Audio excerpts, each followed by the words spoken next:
Здравствуйте, друзья! Сегодня утреннее такое солнышко, теплое, хорошее. И я хотела с вами поговорить немножко об овощах, которые растут в теплице. У меня в этом году первые посадки в теплице. Здесь огурцы, томаты, немножко баклажанчиков. Ну и остатки, которые попали в теплицу ненароком. Был высажен лук, но когда теплица разбивалась, получилось так, что лук попал именно сюда. Пространство теплицы. Мы теперь его немножко убираем, но не сразу все, поэтому он растет вперемешку с огурцами. Немножко огурцов, немножко лука.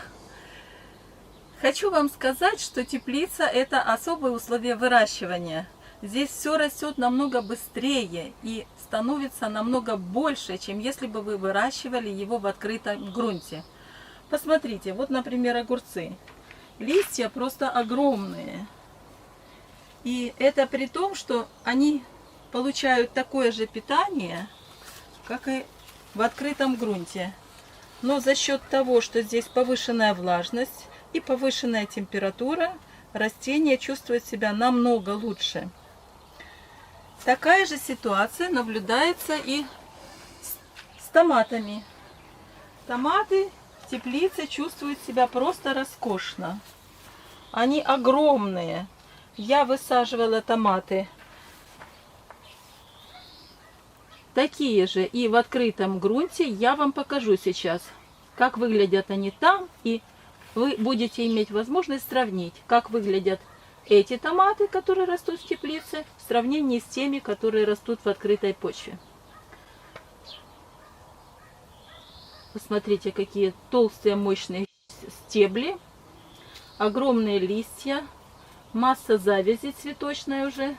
Это при том, что эти растения здесь растут всего-навсего только 2 недели.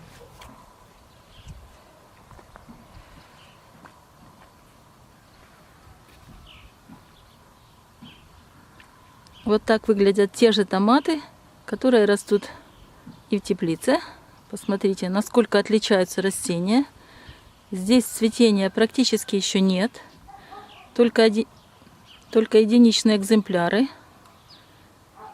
Томаты менее мощные. Листья менее крупные. И цвет, мне кажется, тоже немножко отличается. Здесь более темная окраска листьев.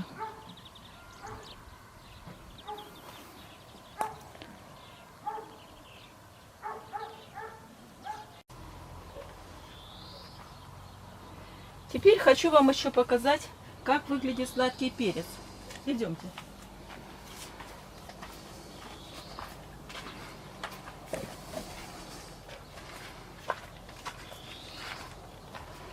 Здесь у меня сладкий перец. Здесь его немного. 2 десятка я посадила.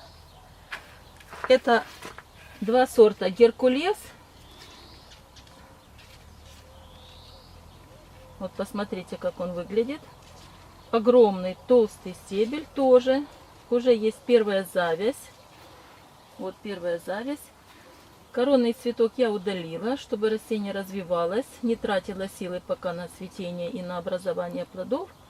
Но листья тоже огромные. Огромные. Хорошо облиственный. Листья зеленого цвета. Здесь видны следы обработки от грибковых заболеваний. Я обрабатывала раствором серы, потому что повышенная влажность в теплице и повышенная температура способствуют быстрому развитию грибковых инфекций, а для перца это практически смерти подобно. Это сорт Геркулес. Сейчас я вам покажу еще один сорт, который у меня здесь растет в теплице. Идемте. Это желтый перчик Springbox. Он тоже хорошо развивается. Стебель толстый, хорошо облиственный. Он тоже обработан уже серой от грибка, от вертицеллезного увядания, ну и множество грибковых инфекций, которые любят перец. Буквально, я думаю, через недельку здесь уже будут завязываться первые плоды, и я вам потом покажу, как они будут выглядеть. Теперь баклажаны, которые тоже здесь есть. Но их тоже совсем немного. Я попробую, как они будут тут себя чувствовать, как они будут развиваться. Большую часть баклажанов я высаживаю в открытом грунте. Ну, ради эксперимента я посадила здесь десяток, и сейчас их вам покажу.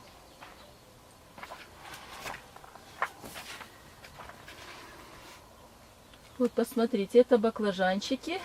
Уже на них есть тоже первые бутоны. Они еще не раскрылись. Но я думаю, в течение 1-2 дней мы уже увидим эти красивые фиолетовые цветы наших баклажанчиков. Здесь тоже, вот посмотрите, здесь даже 2 цветка. Для того, чтобы баклажан развивался, этот коронный цветок тоже нужно удалить. Но некоторые садоводы жалеют, оставляют, это замедляет развитие растения.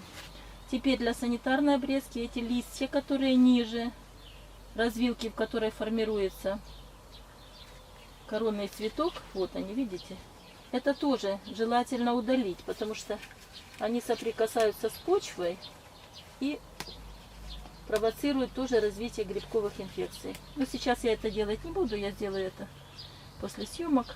Вам просто хочу акцентировать на этом внимание. Теперь, что касается мульчи. Почему я не мульчирую теплицу?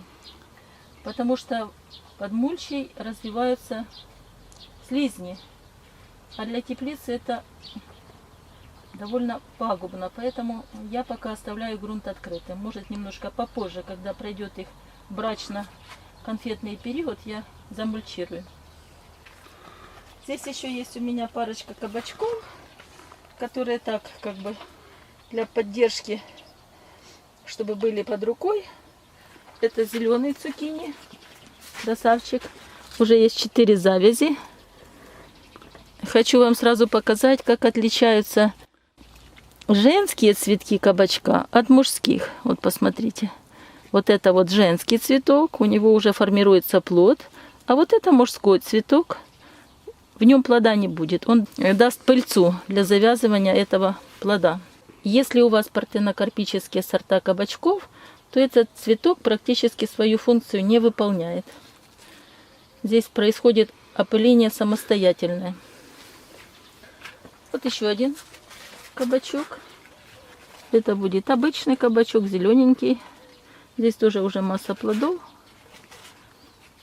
и цветение. Надеюсь, моя маленькая экскурсия по теплице будет вам интересной. Спасибо за просмотр. Подписывайтесь на мой канал и не забудьте поставить лайк, если видео вам понравилось.